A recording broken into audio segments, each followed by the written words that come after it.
قریب کرنے کی کوشش کریں گے، ہاتھ لگانے کی کوشش کریں گے، اور پھول کو دیکھ کر انسان کا جو دل ہے نا وہ خوش ہو جاتا ہے۔ گویا سرکار فرماتے ہیں حسنین کریمین، امام حسن مجتبیٰ اور امام حسین دنیا میں محمد کے دو پھول ہیں۔ مطلب سرکار جب ان کو دیکھتے حضور مسکراتے، حضور ان کو چومتے، حضور ان کو پیار کرتے، حضور محبت فرماتے ان سے، اور سرکار مدینہ علیہ السلام کا دل مبارک معطر اور خوش ہو جاتا جب سرکار صلی اللہ علیہ وسلم امام حسنین کریمین کو دیکھا کرتے تھے۔ اور دوسری وجہ کیا ہے، سرکار صلی اللہ علیہ وسلم نے امام حسنین کریمین کو پھول کیوں ارشاد فرمایا کہ یہ دنیا میں دو میرے پھول ہیں؟ کیونکہ انسان کی ایک فطرت ہے،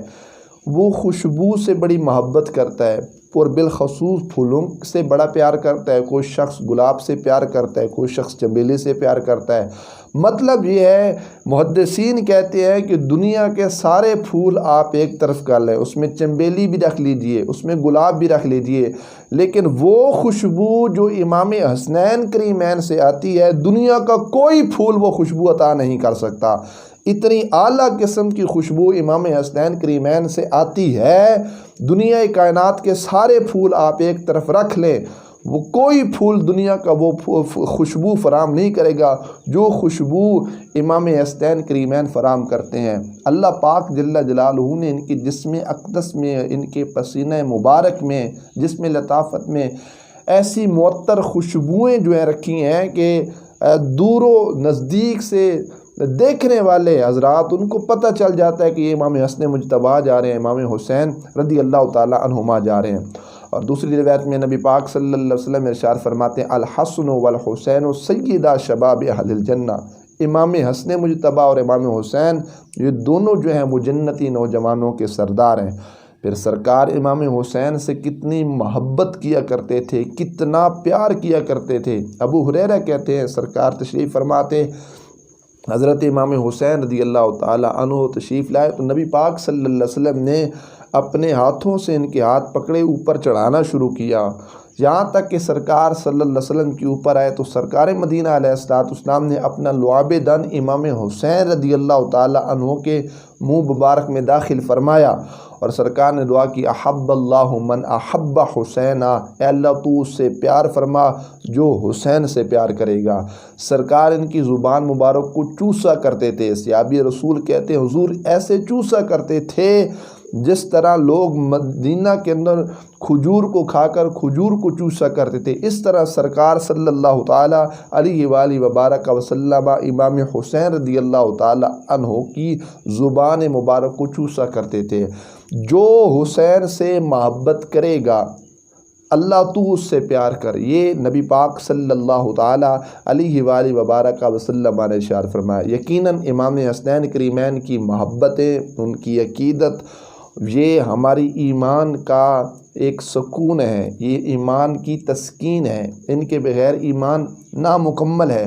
یہ ہمارے ایمان کی چاشنی ہے اور تکمیل ایمان کا سبب ہے۔ اگر یہ محبت اہل بیت نہ پائے گی تو پھر بندہ نام کا ہی ایماندار رہے گا کہ فلاں شخص ایمان والا، لیکن اس کا ایمان حقیقت میں کھوکھلا ہوگا۔ تو اللہ ہمیں کھوکھلے ایمان سے بچائے، اللہ ہمیں کامل ایمان عطا فرمائے۔ تو کامل ایمان تب بنے گا جب ہر وہ ہستی جن کی نسبت ہمارے آقا صلی اللہ علیہ وسلم سے جڑی ہو، چاہے وہ امام حسنین کریمین کی ذات ہوں، اصحاب رسول ہوں، ابو بکر صدیق ہوں، فاروق اعظم ہوں، عثمان غنی ہوں، مولا علی المرتضیٰ ہوں، امام حسنین کریمین ہوں، ازواج مطہرات ہوں، پھر ایسی ہستیوں کے سامنے ہماری گردن جھک جانی چاہیے۔ ان مقدس ہستیوں کی بارگاہ میں تنقیص، نقص، عیب نہیں نکالنا، ان کی مقدس بارگاہ میں ہم نے انگلی نہیں اٹھانی، انگلی اٹھانے کا ارادہ بھی کیا تو کہیں اللہ ہمارے اعمال برباد نہ کر دے۔ یہ جو ایمان کی لذت ہے یہ ختم ہو جائے گی،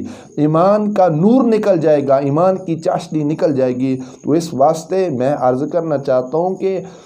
ہم نے تو مرکز محبت حضور کی ذات کو دیکھنا ہے کہ ہر وہ شخص جو حضور سے جڑا وہ ہمارے لیے قابل احترام ہے، چاہے وہ کوئی بھی ہو۔ ہم اس کو جو ہے نا، ہم تو کہتے ہیں کہ ہماری جو ہے نا گردنیں جھک جائیں گی،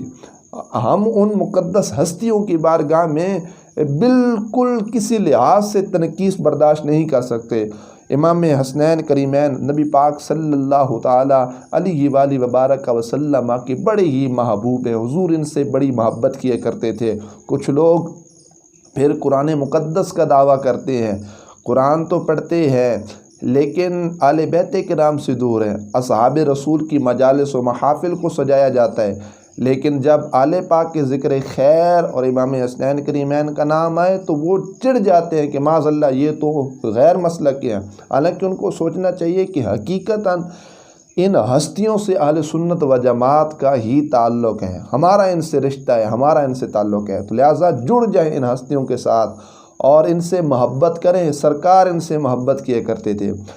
ایک روایت میں آتا ہے ایک بچہ گلی کے اندر کھیل رہا تھا، نبی پاک صلی اللہ تعالیٰ علیہ وآلہ وبارک وسلم جب گزرے نا تو سرکار نے اس بچے کو اٹھایا، حضور ان کو چومنے لگ گئے۔ جیسے ہی سرکار نے ان کو چوما تو ایک شخص نے عرض کیا، آقا صلی اللہ علیہ وسلم آپ ان کو کیوں چوم رہے ہیں؟ اب اگر وہ بچہ امام حسین ہوتے، امام حسن ہوتے رضی اللہ تعالیٰ عنہما، پھر تو ذہن میں خیال آتا کہ یہ خاتون جنت کے بیٹے ہیں، سرکار کا خون ہے، اس لیے سرکار نواسوں کی بنا پہ ان کو چوم رہے ہیں۔ لیکن نبی پاک علیہ السلام نے جب ان کو چوما تو وہ سرکار صلی اللہ علیہ وسلم کے کوئی حسبی نسبی تعلق سرکار کے ساتھ ان کا نہیں تھا، لیکن نبی پاک علیہ السلام ارشاد فرماتے ہیں میں نے اس بچے میں ایک ادا دیکھی، وہ یہ تھی کہ میرا حسین اس گلی میں کھیلتا ہے اور یہ بچہ امام حسین کے قدموں کے ساتھ لگنے والی مٹی کو اپنے ہاتھوں پہ اٹھا کر اپنے چہرے پہ ملتا ہے، اس کو چومتا ہے، اس مٹی سے کھیلتا ہے۔ اور حضور فرماتے ہیں جو میرے حسین کے جسم مقدس کے ساتھ لگنے والی مٹی سے پیار کرے، میں مدینے کے تاجدار بھی اس سے پیار فرماتا ہوں۔ تو اندازہ لگائیے کہ پھر وہ اشخاص جو ذات حسین سے پیار کریں گے، اللہ ان پہ کتنا کرم و فضل فرمائے گا، اللہ ان پہ کتنے انعامات فرمائے گا، اللہ ان پہ کتنی کرم کی بارشیں عطا فرمائے گا کہ جو ہستیوں سے حقیقتاً محبت دل کے ساتھ پیار کرتے ہیں۔ اور پھر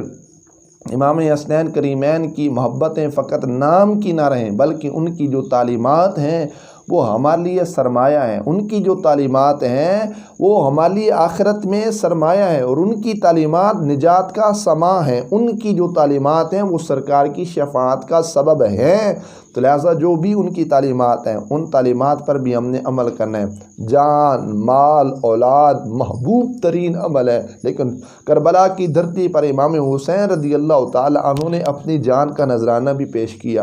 امام علی اصغر ہوں، امام علی اکبر ہوں، اپنے جمیع رفقا ہوں، اپنے بھتیجے ہوں، ان کی قربانیوں کا نذرانہ بھی پیش کیا، مال بھی اللہ کی بارگاہ میں لٹایا۔ امام حسین اور امام حسن کی سخاوت کی ایک عظیم داستان موجود ہے، ایک عظیم مثالیں موجود ہیں روایات کے اندر کہ آپ کس انداز کے ساتھ سخی تھے، سخاوت کرتے تھے، مال، جان، اپنی جان کا نذرانہ بھی پیش کیا اور اپنی اولاد کا نذرانہ بھی پیش کیا۔ لیکن 1400 سال بعد بھی اگر کچھ لوگ فقط نام اور نعرے لگا کر ان سے محبت کا دعویٰ کریں، لیکن ہر وہ کام جو یزید پلید نے کیا اور جس یزید پلید کے برے کاموں کی وجہ سے امام علی مقام نے اپنا سب کچھ قربان کر دیا، پھر بھی اگر اس یزید پلید کے طرز عمل کو زندہ رکھا جائے اور کچھ لوگ شراب پی کر بھی امام حسین کا نام لیں تو ان کو شرم و حیا نہیں چاہیے کہ اس شراب کی حرمت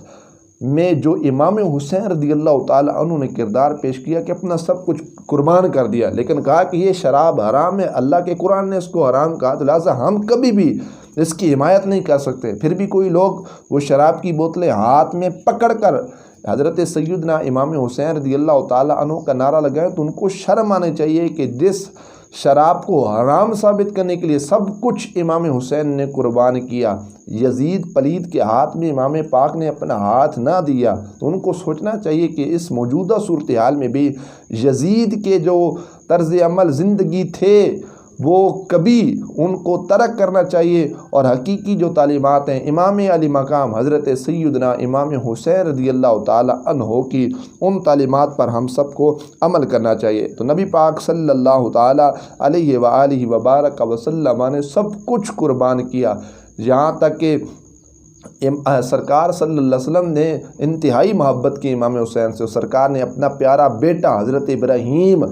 جو سرکار صلی اللہ علیہ وسلم جن سے بڑا پیار کیا کرتے تھے، سرکار نے ان کو بھی قربان کیا، لیکن امام حسین رضی اللہ تعالی عنہ سے سرکار نے بڑی انتہا درجے کی عقیدت و محبت کی۔ اللہ کریم جل جلالہ ہمیں آل پاک سے سچا پیار کرنے کی توفیق عطا فرمائے۔ وآخر دعوانا ان الحمد للہ رب العالمین۔